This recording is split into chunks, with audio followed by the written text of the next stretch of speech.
안녕하세요. 정보가 세상을 바꾼다의 인포뱅크입니다. 이번에 전해드릴 내용은 중국 곳곳 뱅크런, 일부 지점 폐쇄 ATM 기기도 텅텅에 대해서 한번 알아보도록 하겠습니다. 여러분의 구독, 좋아요, 그리고 알람 설정까지 부탁드리겠습니다. 지금 중국 경제가 생각보다 어렵다, 그리고 중국의 은행들도 생각보다 허약하다라는 말이 나오고 있습니다.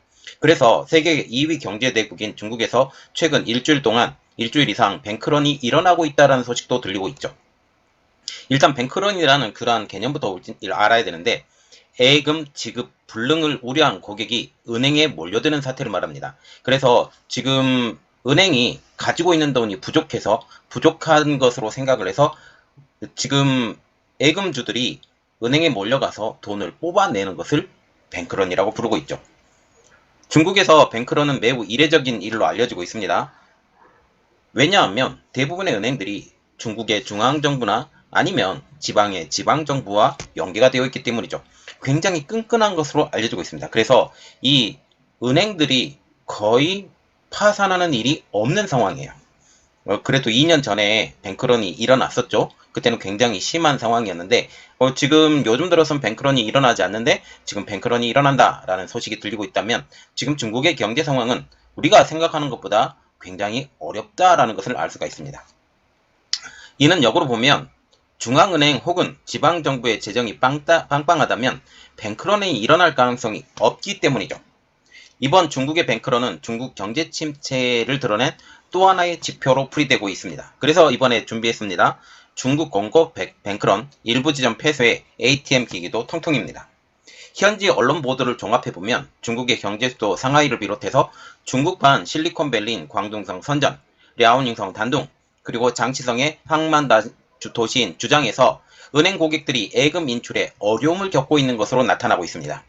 올해 초 중국의 중부 허난성에서 수조원 규모의 예금 동결 사태로 100만 명 이상의 사람들이 예금을 인출하지 못해 항의하는 시위까지 벌어진 이후에도 이 같은 비슷한 상황이 연출되고 있다는 사실이죠. 상황이 이렇게 되자 은행들은 하루에 몇 명만 제한된 고객을 받거나 1인당 하루 최대 인출 금액을 1,000위안, 한국 돈으로 약 19만원 이하로 제한시켜버렸습니다. 일부 은행에서는 아예 지점도 폐쇄하고 ATM 기기도 내부 현금도 텅 비워버렸다라는 거죠. 중국의 문화평론가인 왕허는 뱅크런 문제가 해결되지 않는 그것은 중국의 경제 시스템 자체가 위기에 봉착해 있는 데다가 중국 정권이 이를 해결할 능력이 없기 때문이라고 말을 하고 있습니다. 중국 고등연구원 원장인 정유낸도 중국 정권이 해결할 능력이 없다라고 강력하게 비난을 하고 있는데요. 정윤회는 지금 시진핑 중국 공산당 총서기의 책사로 외교와 경제 분야의 전문가로 알려진 이분까지도 중국 정권이 이 문제를 해결할 능력이 없다라고 지적을 하고 있습니다. 그러나 중국 전체로 보면 문제가 해결되죠. 그래서 지금 중국의 그 개인 기업들을 완전히 밀어붙여서 완전히 이 기업들을 다 국영화시키는 작업에 착수하고 있는 것입니다. 그는 지난달 1일 한 논평에서 중국 경제가 중대한 도전에 직면해 있다라고 하면서 중국은 현재 공급망 위기와 현금 부족으로 생존을 위해 고군분투하고 있다라고 밝히고 있습니다. 지난달 1일부터 상하이 봉쇄가 풀렸죠. 상하이 봉쇄가 풀렸음에도 불구하고 중국의 경제는 여전히 삐딱하게 돌아간다. 물론 성장을 했다라는 그런 말도 나오고 있지만 예상보다 타격이 심했다라는 말도 동시에 터져나오고 있기 때문이죠. 그의 논평은 발표 직후에 중국 인터넷에서 삭제가 되었습니다. 우리가 또 하나 봐야 될 것은 중국에서 가장 잘 살고 있는, 한 네 번째로 잘 살고 있는 선전의 현금 인출난입니다. 중국의 현금 인출난은 재정 자립도가 낮은 지방은행만의 일이 아닙니다. 중국의 거대 도시인 선전에서도 발생했다라는 것이죠. 지난 21일 선전에 거주하는 천모 씨는 NTD와의 인터뷰에서 이렇게 말을 하고 있어요. 오늘 시내에 있는 한 중국 농업은행 지점 앞에 사람들이 길게 줄을 섰다. 이런 긴 줄은 처음 봤다라고 말하고 있습니다. 여기에서 언급되고 있는 중국 농업은행이라는 것은 중국의 4대 국영은행 중에 하나임에도 불구하고 여기에 사람들이 길게 늘어섰다라는 점이죠. 이 은행의 고객인 천 씨는 은행 측이 실수로 고객 계좌를 동결했다라는 말을 들었다고 했습니다. 정말 흥미로운 점은 은행 측의 대응인데요. 중국 농업은행은 자기네 실수로 동결한 계좌를 만약 해제를 하려고 한다면 고객들이 선전시 거주증을 은행에 직접 들고 와서 제출하라고 요구한 것입니다. 여기서 언급된 거주증이라는 것은 중국의 일반적인 신분증인 거민신분증과는 다른 증서이죠. 특히 거주증과 같은 경우는 지방정부에서 발행을 하고 해당 지역에 거주할 때만 발급해주는 신분증으로 알려지고 있습니다. 중국은 우리나라와 같은 경우는 거주 자유에 그 제약이 전혀 없어요. 그런데 중국과 같은 경우는 전혀 다르죠. 거주지 이전의 자유가 없습니다. 그래서 비근한 예로 들어서 지금 상하이에 있는 사람이 선전에 올 수가 없어요. 물론 다닐 수는 있어요. 다닐 수는 있고 여기에서 일은 할 수가 있지만 그가 거주를 해야 되는 곳은 어디냐? 다름 아닌 상하이라는 것이죠. 그렇기 때문에 일반적으로 자신이 법적 거주지에만 거주해야 합니다.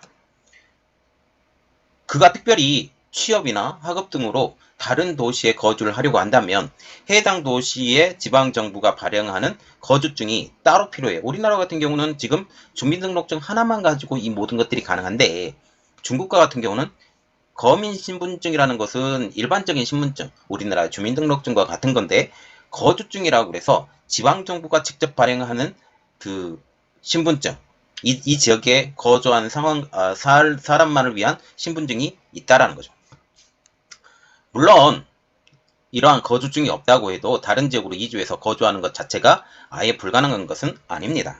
그러나 거주증이 없다면, 거주증이 만약 어떤 사람이 없다면 기본권이 대폭적으로 제약이 오기 때문에 생활이 굉장히 불편해진다는 사실이에요. 그래서 중국과 같은 경우는 완전히 사람 통제가 굉장히 심한 것으로 알려지고 있습니다. 또 상황에 따라서는 원래 법적 거주지로 강제 송환이 될 수 있어요. 그래서 아까 A를 하나 드렸죠. 어떤 상하이에 지금 거주증을 가지고 있는 사람이 선전에 가서 있게 됐다고 할 때 최악의 상황에서는 다시 선전에서 상하이로 추방될 수 있습니다. 즉 거주증을 제출해야 동결된 은행 계좌를 해제해 주겠다는 것, 이것은 바로 선전이 아닌 다른 도시 출신 사람들에게는 은행 계좌의 해제를 포기하라는 뜻입니다. 그래서 자기가 은행 계좌를 가지고 있다 할지라도 이 은행 계좌는 깡통 계좌가 돼버린 것이죠. 특별히 우리가 눈여겨봐야 될 것은 이 사태가 벌어진 곳이 선전이라는 것입니다. 특별히 홍콩과 붙어있는 지금 우리가 볼 때 그 중국과 같은 경우는 이렇게 생겨서 이렇게 생겨서 이 지역에 이쪽이 홍콩이 있잖아요. 홍콩 반도로 나와 있고 여기에 딱 붙어있는 곳이 선전입니다. 자, 이 선전은 1997년 영국의 성령이었던 중국의 반환 이후에 급속하게 성장합니다. 선전의 전신이었던 바오안현은 인구 3만 명의 작은 어촌 마을에 불과했다는 사실이죠. 1997년 홍콩의 반환 시점에 맞춰서 바오안현은 선전으로 이름을 바꾸고 1980년 3년 후입니다. 3년 후에 경제특구로 지정이 되면서 급속도로 성장합니다. 그리고 지금 이 홍콩에 있는 회사들이 다 가격이 저렴한 선전으로 옮기게 되죠. 이렇게 되자 선전시가 급속하게 성장을 하고 중국 내에서도 가장 발전된 도시로 성장하게 됩니다.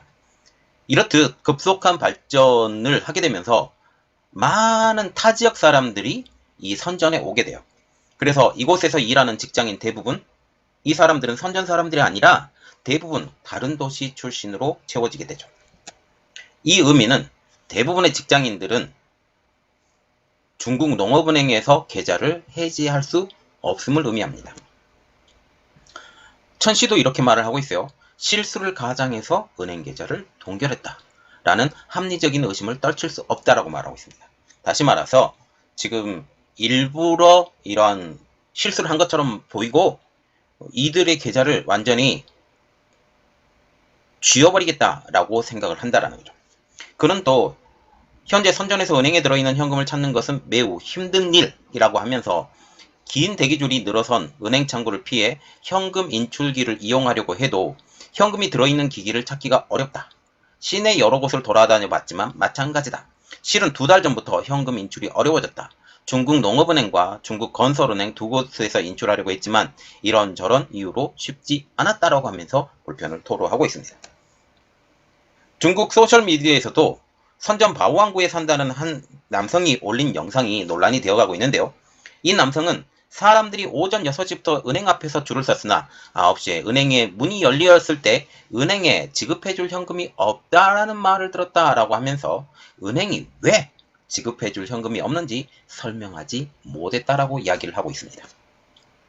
자, 지금 선전에서 이러한 일이 벌어졌다는 것은 중국의 은행들이 고객들에게 줄 돈이 그렇게 넉넉지 않다. 그것도 선전에서 라는 것을 우리가 생각을 할 수 있겠죠. 그리고 두 번째 내용입니다. 북한 인접 랴오닝성 단둥 뱅크런 발생부터 보겠습니다. 자, 우리가 단둥이라는 지역, 이 단둥이라는 지역이 신우주와 맞붙어 있는, 그래서 우리가 자꾸 영상에서 보죠. 철로로 기차가 지나가는데 단둥에서 신우주를 연결하는 이 다리를 건너서 철도가 지나가는 모습을 많이 보여주고 있어요. 그래서 북한에 인접한 랴오닝성 단둥 뱅크런 발생. 이 랴오닝성 단둥은 굉장히 발전한 도시로 알려지고 있는데 왜 이런 뱅크런이 발생했는지 알아보도록 하겠습니다. 단둥과 같은 경우는 중국 북동부 랴오닝성의 주요 도시로 알려지고 있죠. 북한과는 강 하나의 사이를 두고 인접해서 북중 교역 중심 도시로도 유명합니다. 실제로 사람들이 많이 넘어오기도 하고요. 그러나 최근 몇 주간 단둥 시민들은 잔고가, 그래서 은행 계좌에 넣은 잔고가 아무리 많다고 할지라도 은행 계좌에서 이를 인출할 수 없다라는 불만이 들려오고 있습니다. 지난 20일 소셜미디어에 올라온 영상에서 한 단둥 시민은 이런 사태가 지금 일주일째다. 매일 아침 사람들이 현금을 인출하기 위해 긴 줄을 늘어서고 있다. 오후에 우리 차례가 됐지만 은행은 돈이 없다고 한다며 분통을 터뜨리고 있습니다. 이 남성은 단둥의 고용주들이 직원들 급여를 은행 계좌로 입금하고 직원들은 이를 현금으로 인출해 생활비로 사용해 왔지만 은행 인출마저 어렵게 되자 생활도 어려워지고 있다라고 말을 하고 있습니다. 그래서 지금 단둥에 왔던 사람들조차도 이제 고향집으로 돌아가야 되는 상황까지 벌어지게 된 것이죠. 또 다른 단둥 시민도 은행 여러 곳을 돌아봐 왔지만 현금을 인출할 수 없다라고 이야기를 하고 있습니다. 자, 지금 은행에 길게 줄이 서 있는 이 그림을 여러분들에게 보여드립니다. 그래서 우리가 볼 수가 있죠. 예금 인출에도 고통받는 중국민. 장시동 구장시에서도 중국 농업은행 전 지점에서 현지 거주증이 없는 고객은, 자, 아까 언급해드렸죠. 거주증이 없는 고객. 그러면 지금 구장시에 일하러 온 사람들은 거주증이 하나도 없다. 그래서 외부에서 들어온 사람들이라고 보시면 돼요. 외부에서 들어온 사람들은 이러한 고객들은 1000위안 19만원 이하의 현금만 인출할 수 있다는 주민 대보가 들어왔습니다.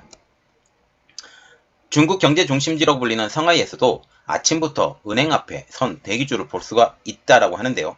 상하이 시민 황모 씨는 이날 NTD와의 인터뷰에서 은행들이 하루 고객을 300명으로 제한을 해서 사람들이 새벽부터 줄을 서야 했다라고 말을 하고 있어요.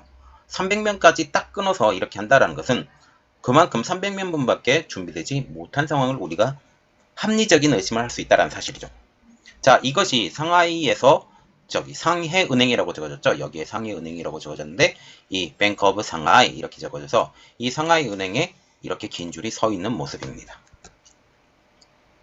중국에서는 일단 위챗페이, 알리페이 등 간편 결제 시스템이 잘 구축되어 있고 현금이 없더라도 일상생활에는 큰 불편이 없는 것으로 알려지고 있죠. 그러나 자신의 계좌가 불필요하게 동결되었다. 그리고 그래서 현금을 인출하지 못한다. 라는 이러한 소식이 들렸을 때 예금주에게 단순한 불편감 이상의 감정을 들게 만든다는 사실이죠. 또한 간편 결제에 익숙하지 않아 현금 사용을 선호하는 노인들은 더욱 어려운 처지에 놓여 있습니다. 휴대폰을 잘 사용해서 위챗페이, 알페이를 사용할 수 있는 사람들은 그렇게 큰 문제가 되지 않지만 현금만 사용하는 노인들, 이러한 사람들은 어려움에 처했다는 사실이죠. 모바일 환경에 적응하지 못한 7, 80대 고연령층은 전기요금, 수도세 등 공과금을 제대로 납부하지 못한 일도 늘고 있는 것으로 알려지고 있죠. 중국의 뱅크런은 2020년에 수차례 발생을 했습니다.